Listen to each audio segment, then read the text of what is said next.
relaxed. It must be Monday because Forbes.com contributor Bill Tucker is back in seat number 3. Very busy night tonight, everybody. Let's get right to the Daily Download.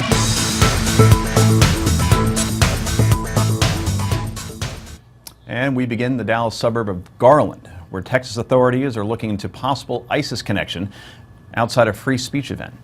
Over the weekend, an organization led by conservative activist Pamela Geller were holding an art show contest depicting the Prophet Muhammad. Police say 30-year-old Elton Simpson and 34-year-old Nadir Sufi were stopped in their tracks. When that car pulled up and stopped, those officers began to exit their vehicle, and 2 men exited the dark-colored sedan. Both of them had assault rifles, came around the back of the car and started shooting at the police car. The police officer in that car began returning fire and struck both men, taking them down. Now note, there were extra police on hand due to the provocative nature of the art exhibit. An unarmed security guard suffered a minor injury after getting shot in the leg, but a traffic cop who shot and killed the gunman is being credited with preventing more from being killed. He did what he was trained to do, and under the fire that he was put under, he did a very good job and probably saved lives. Now, we've learned the gunmen were roommates in Phoenix. There are reports now that one of the suspects sent out a tweet about 20 minutes before the attack and used the hashtag #TexasAttack. This afternoon, the nation's largest Muslim group, the Council on American Islamic Relations, condemned the attack, but also took aim at the group holding the event, the American Freedom Defense Initiative. There's no excuse for an attack of this type, even on an anti-Islam event.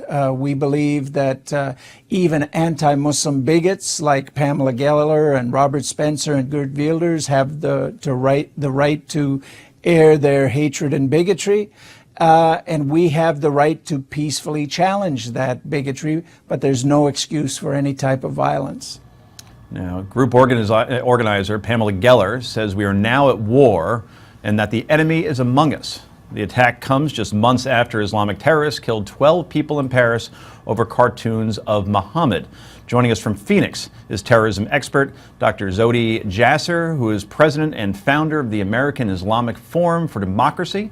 Dr. Jasser is also the author of A Battle for the Soul of Islam, an American Muslim patriot's fight to save his faith. Welcome to the show, Doctor. It's nice to be with you. Thanks for having me. Now, according to CNN, one suspect, Elton Simpson, linked himself to ISIS in a tweet posted just before the attack. What is your gut telling you? And is he an accomplice or just one wolf looking to do serious damage at an event that he may not agree with?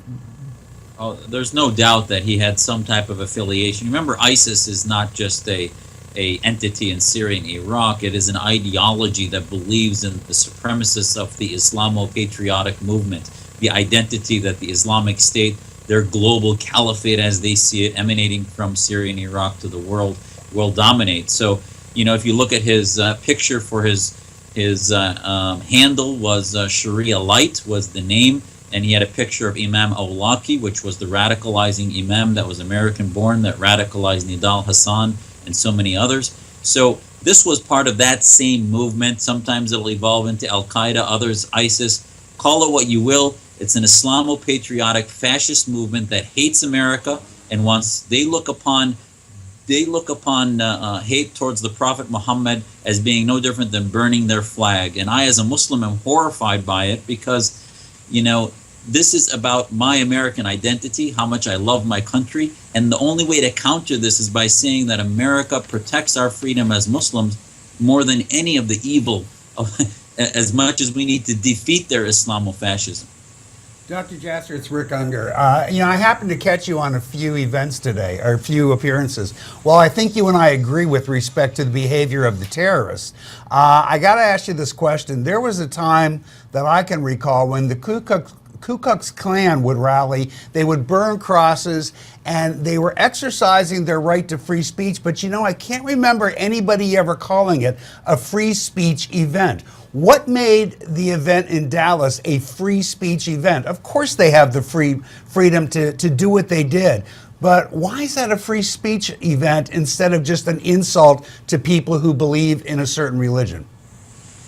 Well, I think that's a good question. As a Muslim, I would tell you that what they are doing, if you look, these ISIS radicals don't come out of thin air. In Saudi Arabia, Muslims like myself, like Raif Badawi, are arrested, put in prison, flogged, and beaten by saying that they are defaming Islam and defaming the Prophet's sayings and leadership by virtue of doing what I do. So what happens is these groups are basically provoking the same type of response as we see happening to hundreds of millions of Muslims under theocracy. That doesn't answer the question, Doctor. Who here in America needed this lesson in free speech? We all know that Pamela Geller had the right to have that event yesterday. Nobody questions it. What we don't understand is why she and her group are so anxious to want to insult those who believe that the Prophet Muhammad is not supposed to be drawn.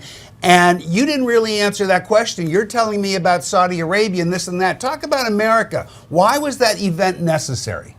Well, I don't defend that organization. I don't defend their belief on Islam. But I will tell you that there's anywhere we're going to counter and reform the ideas that create these militants, they're the tip of the iceberg. The groups that you had a press conference just now about CARE. They list me as one of the top 24 most bigoted Muslims, Americans, against Islam, and that's nonsense. So to say there's no continuum between individuals that assassinate cartoonists and other groups, nobody here said that. That's not. Nobody's saying nonsense. that. That's part of the radicalization process. Nobody's saying it, though. You're the only one who's saying it. Nobody's saying that. Of course, there's that continuum. I just want to know why you don't want to condemn an organization that would purposefully insult the beliefs of another's religion. This is America. We all are supposed to respect, even if we don't believe in others' religions. Doesn't give anybody a right to be a terrorist. By the way, Rich, I'm on record as disagreeing wholly. Pamela Geller has called me a liar. She said that I'm misrepresenting Islam. Clearly, I have ideological differences with her and Geert Wilders. However, you want me to say that somebody drawing a picture is something that I shouldn't defend while the Westboro Baptist Church does its protests at the funerals of military members, and yet no violence ever happens. And we don't, as Muslims, have to address the fact that we have a major problem that's feeding this militancy, which is 1% being fed by 30 to 40% of an Islamist movement that is nonviolent and violent components. I think that's a continuum that you're conveniently ignoring in order to lay the blame on somebody who's simply provoking an attention to the real problem. I don't disagree with a word of what you just said. I think all of those things are happening, and we should condemn anybody who would commit a terrorist act in the harshest possible terms. I'm just saying here in America, we're supposed to respect religions, not terrorists who act in the name of religion, but religions. Well, I would ask you to read the New York Times from January, had an article called The Blasphemy We Need, in which the author, a liberal, said that basically the only test of a real liberal civilization is the one that can really test the most offensive speech and put it out there without violence that really proves you have liberty, not the one that doesn't offend and can be said anywhere. Doctor, we appreciate you joining us. We're out of time, but thanks so much. We appreciate it. Thank you. Appreciate it. And coming up next, 6 Baltimore cops been charged in surrounding the death of Freddie Gray. Will the charges stick? Back with more in a moment.